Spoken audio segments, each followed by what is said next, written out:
The assassination of Franz Ferdinand was the shot that started World War I, but how did Europe move from a half-century of general peace into one of the deadliest armed conflicts in human history? It took only a month, but it's one of the most complicated moments of international relations, and one that set the stage for the rest of the century. So after the Franco-Prussian War of 1871, a series of power-balancing alliances set up by this guy kept Europe relatively quiet. After his death, these multilateral agreements deteriorated, and half a dozen major world powers found themselves obligated to come to each other's aid in event of a conflict. Europe was a bomb looking for a spark, which is where an obscure prince from a waning empire comes in. Archduke Franz Ferdinand was the heir apparent to the throne of the Austro-Hungarian Empire, nephew to Emperor Franz Joseph I. In 1908, the empire had annexed Bosnia and Herzegovina, partially in response to receding Ottoman power in the region, and tensions built as many Serbs felt their region should be united and resented the annexation. When on June 28, 1914, a 19-year-old Serbian nationalist named Gavrilo Princip shot Franz Ferdinand outside a cafe in Sarajevo, as part of a coordinated terrorist attack that went so hopelessly awry it deserves its own video to explain. The extraordinary series of events that put Gavrilo within firing distance of his target remain one of history's great and terrible coincidences. Although he was most likely not eating a sandwich at the time. That is a myth. Leaders in the Austro-Hungarian Empire were eager to remove Serbia as a political force and pushed for military response, claiming Serbia had supported the attack. And here's where the international situation began to veer into high-stakes brinkmanship. Austro-Hungarian officials knew that Russia would almost certainly come to Serbian aid, thanks to a long-standing political and ethnic connection. Germany, having only recently been unified from feuding principalities into one of the strongest nation-states in Europe, was feeling both cocky and defensive. See, Russia, France, and Britain had been in an alliance called the Triple Entente since 1907.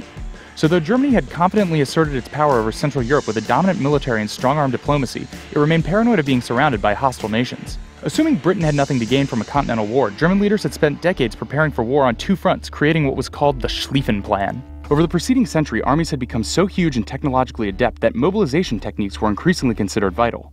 Within the German ranks, the Schlieffen Plan was referred to as Der Tag, the day.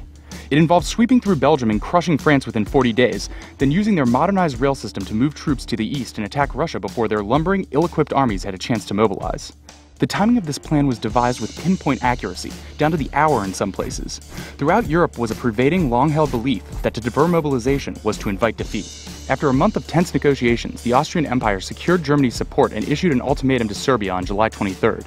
It gave Serbia 48 hours to comply with a list of demands considered so humiliating, British Foreign Secretary Edward Grey wrote, "Any nation that accepted conditions like that would really cease to count as an independent nation." Once the ultimatum expired and war was declared, the events began to click like clockwork.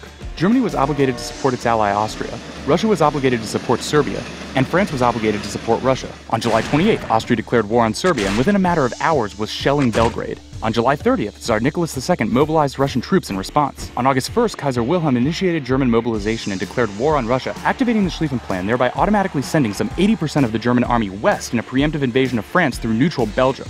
War was officially declared on France on August 3rd and Belgium on August 4th. The invasion of Belgium violated an 1839 neutrality treaty sponsored by Britain and cast Germany as the aggressors, turning the British leadership and public's opinion on war around on a dime. In an infamously tense meeting that night with British Ambassador Edward Goshen, German Chancellor Bethmann Hollweg raged that Britain would begin war between their nations over a scrap of paper. And as the British ultimatum for Germany to halt their invasion expired on midnight, August 4th, that's pretty much what they did. Britain's entry into war on August 5th, based on a contractual guarantee of a 75-year-old treaty, was the final, almost bureaucratic step in beginning a conflict that would eventually cost the lives of some 16 million people.